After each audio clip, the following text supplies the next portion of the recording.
guerra comercial, algunos auguran depresión global, algunos auguran una crisis de fuerte alcance y fuerte magnitud.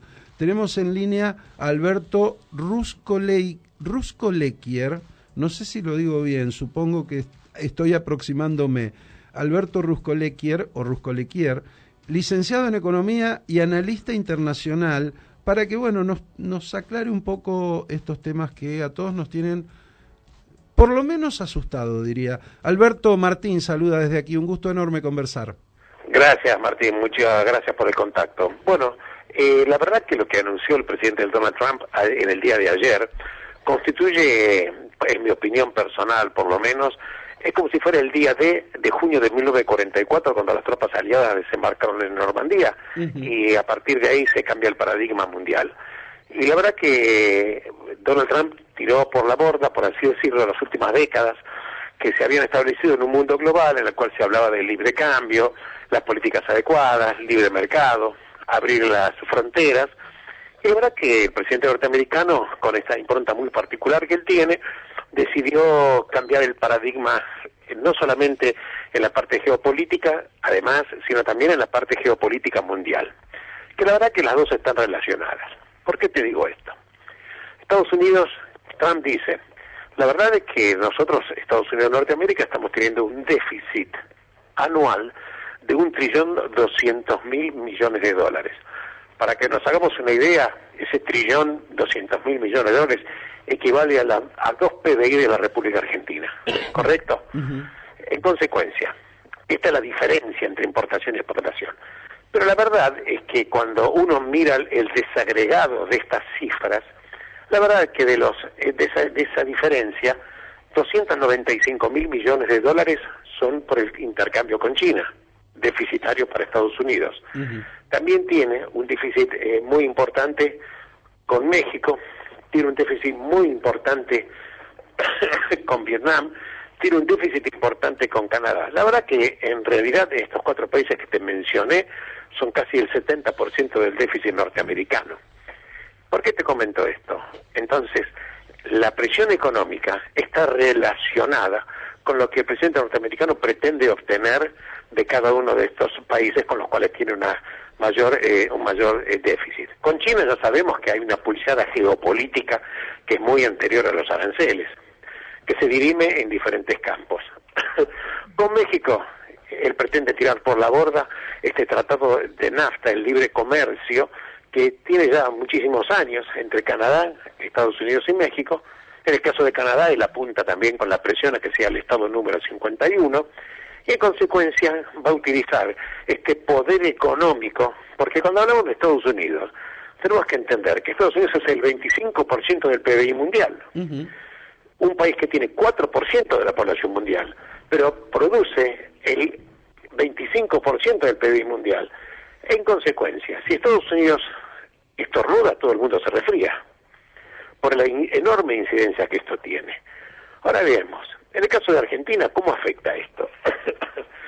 La verdad es que Estados Unidos, primero, Trump anunció que va a haber un arancel base del 10%. Y hay zonas del mundo diferentes que van a tener un arancel adicional. La Unión Europea va a tener aparte un 24%, se habla de China de otro 36%. Entonces, incluso el gobierno argentino, dijo todavía Adorni, dijo, bueno, nos sentimos afortunados porque la verdad que nos tocó el 10%, que es el arancel mínimo. Hoy la Cámara de Comercio Argentina-Norteamericana sacó un comunicado diciendo que el promedio de los aranceles que paga Argentina, o digamos que paga los productos argentinos cuando entran a Estados Unidos, está en 1,20%. Pero el promedio de los aranceles que tienen que pagar los productos norteamericanos cuando entran acá a la Argentina es el 6 y pico. Quiere decir que Argentina se beneficia más porque cobra muchísimo más aranceles en promedio que los que cobra Estados Unidos. Como hay otro tema muy importante, por ejemplo el caso de Aluar, la única productora de aluminio, una empresa gigante, exporta aproximadamente $1.100 millones. Y el 55% de la exportación, $600 millones, va a Estados Unidos. Como los productos argentinos, en el caso del aluminio, por ejemplo, en Estados Unidos van a pasar a ser ya más caros, obviamente que las empresas van a tratar de sustituir eventualmente el producto argentino por el mismo producto que venga de otros países que tengan un arancel eventualmente diferencial.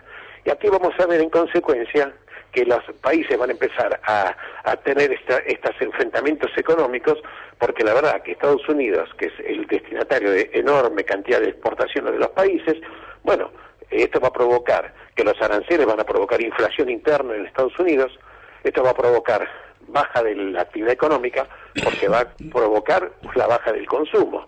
Y si la inflación va a crecer, como es probable en Estados Unidos, las tasas de interés de la Reserva Federal para combatir la inflación también van a empezar a subir. Y esto provoca inevitablemente que el mundo va a tener, digamos, por lo menos una ralentización económica en el menor de los casos, y una crisis económica por menor actividad en el mayor de los casos. Alberto, este es un poquitito el panorama. Me preguntaba lo siguiente, porque digo, gran parte del poder de Estados Unidos como principal actor y principal potencia del mundo no tiene que ver solamente con su poderío económico, tiene que ver con su posicionamiento en instituciones internacionales, en entidades como la OTAN, con su participación como casi actor excluyente de muchos de las grandes decisiones que se toman en el mundo.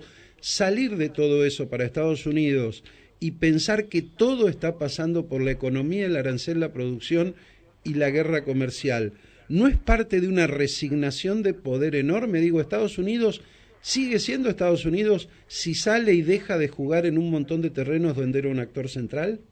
Bueno, muy buena pregunta tuya. Yo personalmente no creo que Estados Unidos salga de las instituciones internacionales. Creo que va a ser utilizado, como lo estamos viendo, este poder económico gigantesco para un objetivo geopolítico. Fíjate vos, por ejemplo, en Medio Oriente, ¿sí? La presión que está ejerciendo Estados Unidos para tratar de encontrar alguna solución respecto del terrorismo de Hamas. ¿No es así? ¿Presionando a quién? A Qatar, que financia, uno de los países que financia a Hamas, presionando también a Irán, incluso amenazando con que si no viene a la mesa de negociaciones para resignar su desarrollo nuclear, va a sufrir un ataque militar muy, muy fuerte. Esto fue respondido incluso por Irán, pero esto es motivo de otro tema que daría para otro programa aparte. Pero ¿qué te quiero decir con esto? Estados Unidos empezó a jugar las cartas en los terrenos geopolíticos, en el terreno económico, que también es una herramienta geopolítica. Ahora, claro, él cuando amenaza en la OTAN, ¿qué está pasando? La verdad que la OTAN se había comprometido, en los países que la forman, a tener un 2% del PBI destinado a defensa, pero no lo cumplieron. Entonces Estados Unidos dice, nosotros estamos aportando muchísimo dinero, más del 3% de nuestra propia economía para el aparato de defensa militar, y ustedes que están en Europa ni siquiera utilizan el dinero adecuado para defender los propios intereses. Entonces amenaza con retirarse de la OTAN. ¿Me encantás? Entonces el poder de la OTAN no es lo mismo estando Estados Unidos en la alianza militar que no estando en la alianza militar. En los centros financieros internacionales, por supuesto, ni que hablar.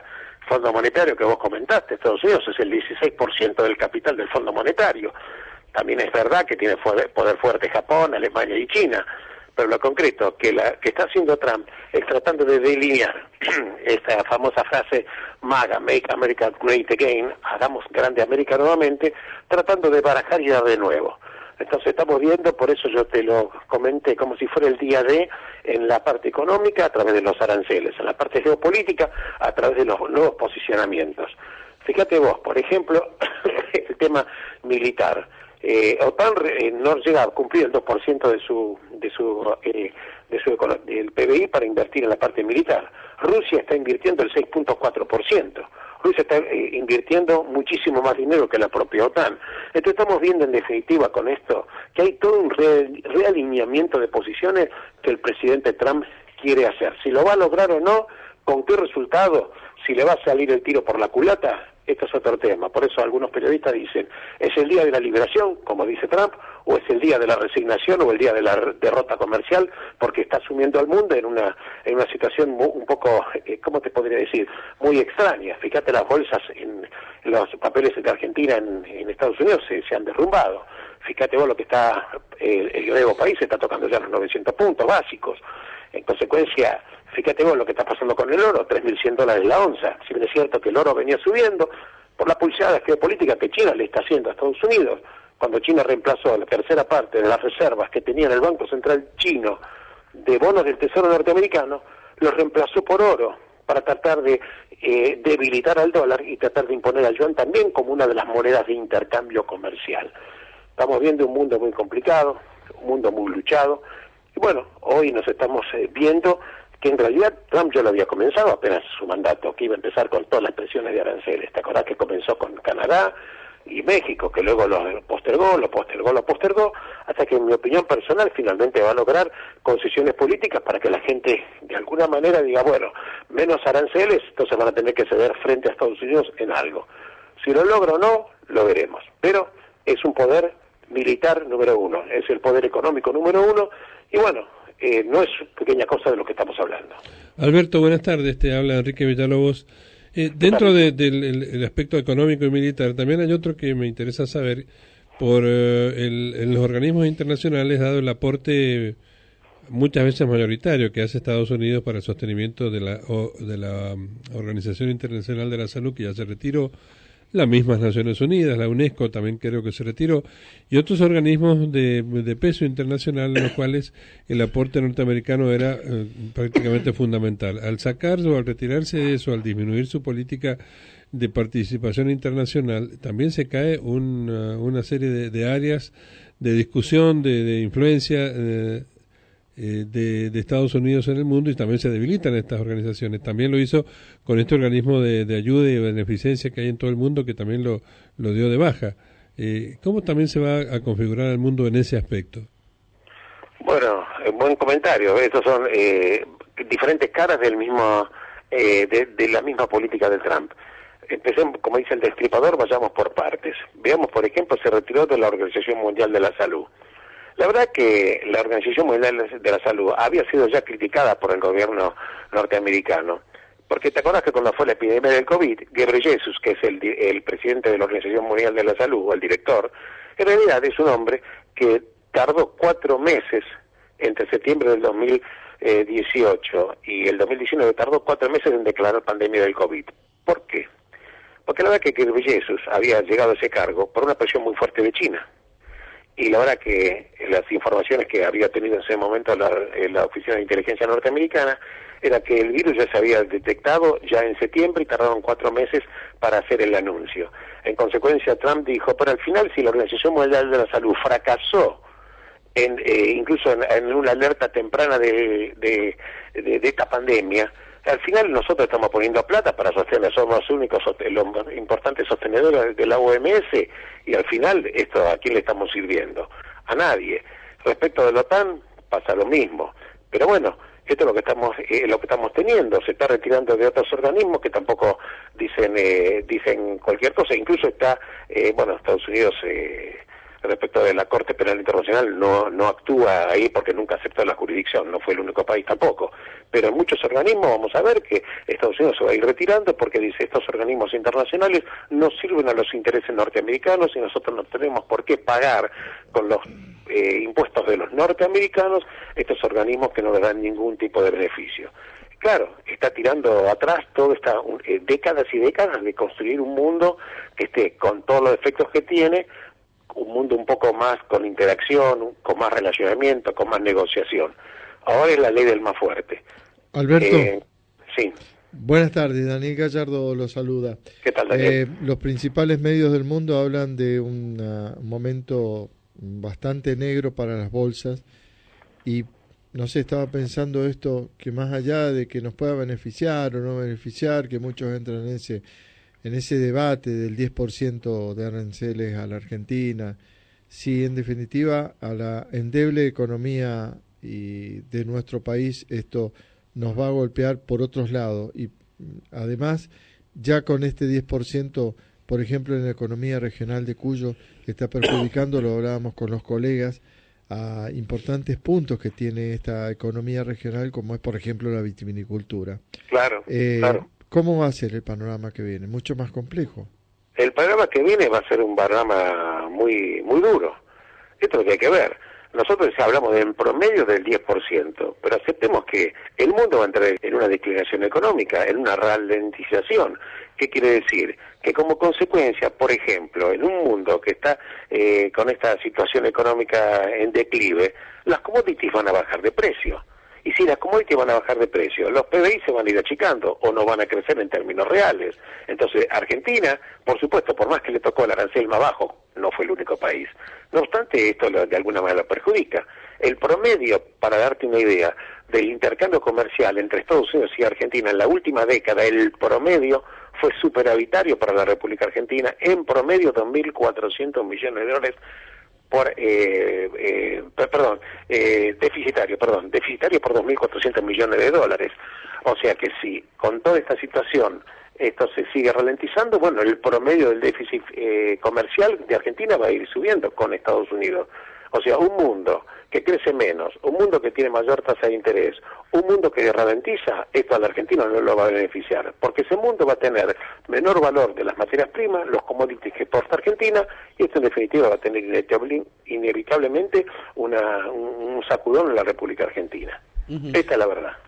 Las cosas que ha dicho Milei en referencia a un TLC con Estados Unidos y demás, ¿tienen algún tipo de posibilidad de llevarse a cabo justo en el momento donde se está anunciando todo lo contrario? Buena pregunta. Mira, la verdad que la experiencia indica que los TLC, el Tratado de Libre Comercio en general, no son solamente declamados a la mañana y se ponen en vigencia a las 2 horas. Tarda años, incluso acá se hablaba en el menor de los casos que porque el Tratado de Libre Comercio tendría que ver producto por producto, sector por sector, y esto lleva una tarea. Ahora, esto cambia totalmente la regla del juego. O sea que si Argentina eventualmente llegara a obtener alguna concesión, lo estaremos viendo en esta relación personal que aparentemente tiene Milei con el presidente Donald Trump, en el sentido, el 10% se lo va a quitar o no se lo va a quitar, se lo va a bajar, no se lo va a bajar, va a haber o no tratado de libre comercio, y si eventualmente lo quieren hacer, bueno, eso no va a ser tampoco en 24 horas. Así que veremos, es un mundo que se está nuevamente diseñando, y Trump recién asumió su cadencia política, y tenemos Trump por los próximos 4 años. Esta es la verdad.